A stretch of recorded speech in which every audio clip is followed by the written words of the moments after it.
Nah kalau Pak Jokowi enggak. Open ya Pak? Kalau Pak Jokowi itu yang suka ngiritik Pak Jokowi kayak Rocky Gerung itu udah saya undang ketemu saya dan Pak Jokowi tahu ketawa-ketawa aja. Iya. Malah Pak Jokowi pernah bilang ketika saya mengusulkan diberi bintang Mahaputra lah Pak orang-orang yang sudah berjasa ke negara. Siapa misalnya? Itu Fahri Hamzah dan Fadlizon itu kan dapat bintang Mahaputra karena apa? Karena dia pernah memimpin DPR 1 periode. Ya sudah kalau hanya dia kata Pak Jokowi. Ketika dia sedang sangat kasar sekali ngomong Pak Jokowi. Diberi bintang Mahaputra. Malah Pak Jokowi sambil bergerok kata gitu. Carilah orang yang berprestasi, yang kritis tapi pinter, misalnya Rocky Gerung gitu. Itu kan paling kasar kepada tapi Pak Jokowi sambil kata, kenapa Rocky Gerung tidak diusulkan gitu. Tapi bukan dengan nada marah, dengan nada ngejek gitu. Itu dengan Gokil, serius bergurau tapi bukan ngejek gitu. Iya. Sungguh mengejutkan, luar biasa akhlak dan pribadinya Presiden Jokowi kepada orang-orang yang mengejeknya, menghinanya dan menghujatnya seperti Rocky Gerung saja. Presiden pernah mengusulkan agar Rocky Gerung diberikan bintang Mahaputra. Ya, sebagaimana orang yang selalu nyinyir seperti Fadlizon dan Fahri Hamzah diberikan bintang Mahaputra. Ya, hal ini disampaikan oleh Mahfud MD yang memberikan pengalamannya dengan Presiden Jokowi ketika menghadapi orang-orang yang kritis dan menghina Presiden Joko Widodo, bukan pendendam seperti Presiden Mega ataupun capres kalah Ganjar Pranowo. Dan ini adalah salah satunya, Rocky Gerung yang menghina Presiden Jokowi sebagai bajingan tolol. Namun demikian kelihatannya Presiden Jokowi tidak ada sakit hati ataupun dendam pribadi kepada Rocky Gerung. Waktu itu saya membaca di media massa bahwa Presiden Jokowi pergi ke Cina tuh. Buat apa? Terutama buat nyari investor. Lalu saya anggap bahwa itu jualan IKN. Padahal jualannya udah ditolak oleh Saudi Arabia, ditolak oleh Singapura, ditolak oleh Kanada. Sekarang pergi terakhir ke Cina. Dan kita tahu bahwa Jokowi atau Presiden Jokowi atau jangan sebut Presiden Jokowi, Presiden ke-7 Republik Indonesia itu lebih anonim lah gitu, berupaya untuk membujuk Presiden Cina untuk tanam saham di IKN. Dan bagi saya itu artinya memberi keleluasaan pada sebuah negara yang sedang berupaya untuk menghegemoni atau bahkan menganeksasi negara-negara tetangga. Dan itu ada faktanya tuh di Bangladesh, di Afrika tuh. Kalau gagal bayar utang maka diambil alih bagian-bagian dari negara itu. Jadi ada preteks, ada peristiwa sebelumnya. Maka saya sebut bahwa Presiden Jokowi hendak menjual negara. Kan dasarnya itu kan dia jadi semacam sales promotion boy itu kemana-mana itu. Ini IKN. Padahal sebetulnya janjinya dari awal IKN itu adalah proyek bisnis yang tidak melibatkan APBN. Sekarang Jokowi pakai APBN untuk biaya IKN yang makin lama makin besar. Padahal APBN itu adalah dana sosial untuk pendidikan, untuk kesejahteraan. Jadi Pak Jokowi pakai dana itu untuk proyek legasi dia. Yeah. Nah itu sebabnya saya bilang Pak Jokowi sebagai presiden hanya mementingkan legasi dia tuh, atau bahkan lebih tegas lagi dinasti dia, mengabaikan justru hak buruh, justru hak publik, hak rakyat. Itu yang kemudian bagi saya jenis semacam itu adalah kegiatan dari seorang bajingan, dan bajingan yang tolol. Kalau bajingannya pinter, dia mesti debat dulu dengan kalangan. Itulah sebutan Rocky Gerung yang mengatakan kalau Pak Jokowi adalah bajingan tolol lah ya. Bajingan kok tolol ya? Masa orang tolol bisa jadi bajingan? Ini kan sungguh suatu logika yang tidak masuk akal. Seorang bajingan itu harusnya cerdas, cerdik dan licik. Tetapi kalau tolol ya bagaimana mau bikin jadi orang bajingan ya? Bajingan itu harus galak, kuat, dan ya namanya juga orang jahat, bukan orang yang pelongo atau tolol begitu ya. Dan ini adalah jejak digital ketika Fadlizon menghina Presiden Jokowi. Indonesia hancur, pilih siapa? Itu saya bukan black campaign ya, tapi kata Pak Yusuf Kala, hancur negara ini kalau ya. Kalau kata banyak kan berarti banyak, saya juga nggak bisa menyebutkan satu persatu namanya. Tapi kan kita melihat orang yang mengambil keputusan ya mestinya.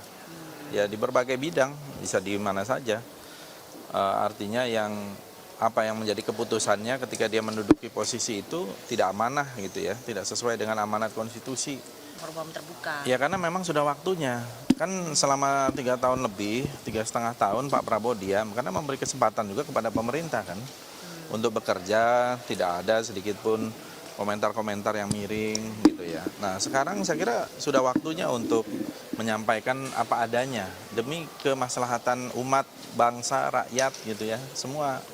Demikian juga dengan Prabowo Subianto yang 2 kali menjadi rival politiknya di Pilpres 2014 dan di 2019. Namun demikian Pak Jokowi tidak ada rasa dendam sekalipun dan kemudian 2019 begitu Prabowo kalah pun akhirnya diajak bergabung untuk menjadi Menteri Pertahanan. Dan kenyataan dan Prabowo Subianto mengakui bahwa selama ini dia dimentoring oleh Pak Jokowi agar menjadi seorang presiden di kedepannya, dan pada kenyataannya memang Pak Jokowi mempersiapkan Prabowo untuk menjadi penerusnya untuk memimpin bangsa ini, bukan kepada Ganjar Pranowo ataupun kepada Mahfud MD ataupun kepada Anies Baswedan, namun kepada rival politiknya yang ingin menjatuhkannya di dalam Pilpres, malah kepada Prabowo Subianto.